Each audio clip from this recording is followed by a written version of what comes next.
Hello everyone, welcome to my channel Shatabdi crochet. আজকে এই daisy flower hair band কীভাবে বানানো হয় তা দেখাবো। এই ডেজি ফ্লাওয়ার হেয়ার ব্যান্ড কিন্তু খুব তাড়াতাড়ি রেডি হয়ে যায়। এখানে আমি হুক নিয়েছি 1.90 mm আর উল নিয়েছি 3 প্লাই, সঙ্গে আমি এখানে কটনের সুতোও নিয়েছি। তো প্রথমে এখানে গ্রিন কালারের উলটা নিয়ে একটা ম্যাজিক রিং বানিয়ে নেব। তারপরে ম্যাজিক রিংয়ের মধ্যে 6 সিঙ্গেল ক্রচেট বানিয়ে নিতে হবে। এটা রাউন্ড 1। এবার ম্যাজিক রিংটা বন্ধ করে দিলাম। নেক্সট রাউন্ড 2, প্রতি ঘরে 2টো করে সিঙ্গেল ক্রচেট বানিয়ে নিতে হবে। আমি এখানে উল মার্ক ব্যবহার করছি প্রথম ঘরে। এই রাউন্ডে টোটাল 12 সিঙ্গেল ক্রচেট হবে।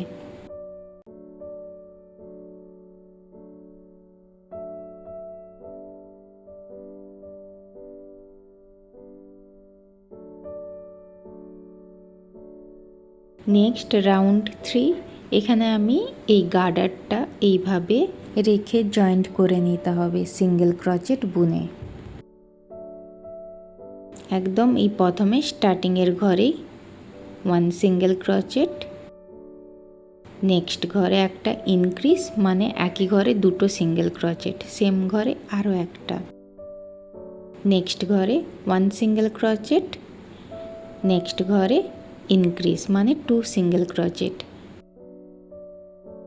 নেক্সট ঘরে 1 সিঙ্গেল ক্রচেট, নেক্সট ঘরে 2 সিঙ্গেল ক্রচেট হবে 1। এবার আমি এখানে গার্ডারের আরেকটা অংশ এইভাবে আটকে নিতে হবে। সেম ঘরেই একটা সিঙ্গেল ক্রচেট বুনে নিতে হবে। 1 সিঙ্গেল ক্রচেট বুনেছি, সেম ঘরে আরও একটা সিঙ্গেল ক্রচেট এখানে ইনক্রিজ হলো।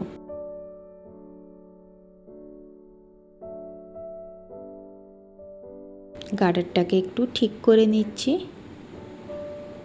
নেক্সট ঘরে 1 সিঙ্গেল ক্রচেট, নেক্সট ঘরে 2 সিঙ্গেল ক্রচেট, সেম ঘরে আরও একটা, আবার নেক্সট ঘরে 1 সিঙ্গেল ক্রচেট, নেক্সট ঘরে 2 সিঙ্গেল ক্রচেট, নেক্সট ঘরে 1 সিঙ্গেল ক্রচেট, নেক্সট ঘরে 2 সিঙ্গেল ক্রচেট। পুরো রাউন্ডটা কমপ্লিট।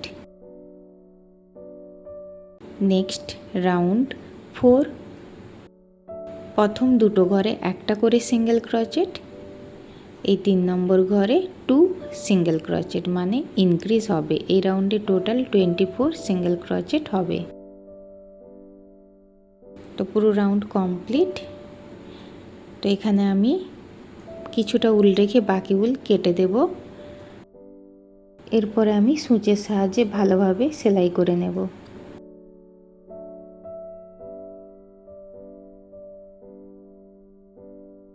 ইয়েলো কালারের উলটা নিয়ে গ্রিন কালারের মতো একই রকম আরেকটা ভাগ প্রথমে বানিয়ে নেব। প্রসেস একই হবে। টোটাল 4 রাউন্ড আর 24 সিঙ্গেল ক্রচেট বানিয়ে নিতে হবে। তো এখানে আমি আরেকটা ভাগ বানিয়ে নিয়েছি। এবার এই 2টো ভাগকে ঠিক এইভাবে ধরে হোয়াইট কালারের উলটা জয়েন্ট করে দিচ্ছি। তারপরে চেন 3। এবারে নেক্সট ঘরে 2 ট্রিপল ক্রচেট বানিয়ে নিতে হবে ঠিক এইভাবে। সেম ঘরে আরও একটা ট্রিপল ক্রচেট,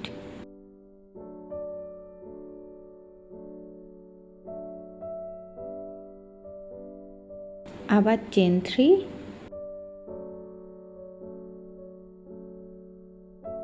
আবার এই 2টো ভাগকে ভালোভাবে ধরে নিয়ে এইভাবে চেন 3টা নেক্সট ঘরে স্লিপ স্টিচ বানিয়ে জয়েন্ট করলাম। তো এখানে একটা ফুলের পাপড়ি কমপ্লিট। একই রকম ভাবে পুরো রাউন্ডটা কিন্তু বানিয়ে নেব।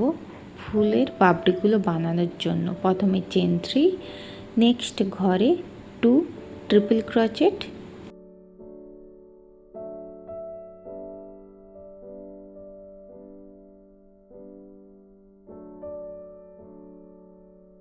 সেম ঘরে আরও একটা ট্রিপল ক্রচেট,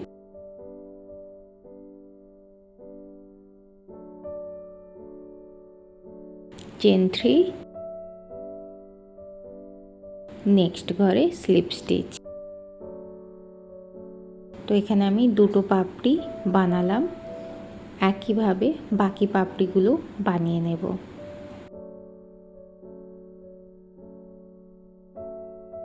তো এখানে এখনও দুটো পাপড়ি বাকি আছে, তার আগে অল্প একটু স্টাফিং তুলো ভরে দেব, এতে এই ফুলটা দেখতে খুবই দারুণ হবে। খুব বেশি ভরবো না, একদম হালকা করে। তো এখানে ফুলের পুরো পাপড়ি কমপ্লিট। এবার স্লিপ স্টিচ বুনে রাউন্ডটা জয়েন্ট করলাম। চেন 1, কিছুটা উল রেখে বাকি উল কেটে দিতে হবে। পেছনে ভালোভাবে সেলাই দিয়ে দিতে হবে যাতে এই উলটা খুলে না যায়।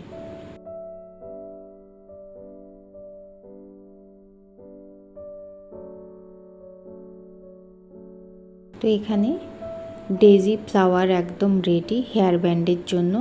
এইভাবেও ব্যবহার করতে পারেন, তবে আমি এটাকে আর একটু সুন্দর দেখানোর জন্য পেছনের দিকে আঠা গোলানো জল ভালো করে মিশিয়ে লাগিয়ে দিচ্ছি, শুকনো হওয়া অবধি রাখতে হবে। তো দেখতেই পেলেন কত তাড়াতাড়ি এত সুন্দর হেয়ার ব্যান্ড রেডি হয়ে গেল। আজকের ভিডিওতে এই পর্যন্ত, দেখা হবে অন্য একটা ভিডিওতে। ভিডিও দেখার জন্য ধন্যবাদ, টাটা।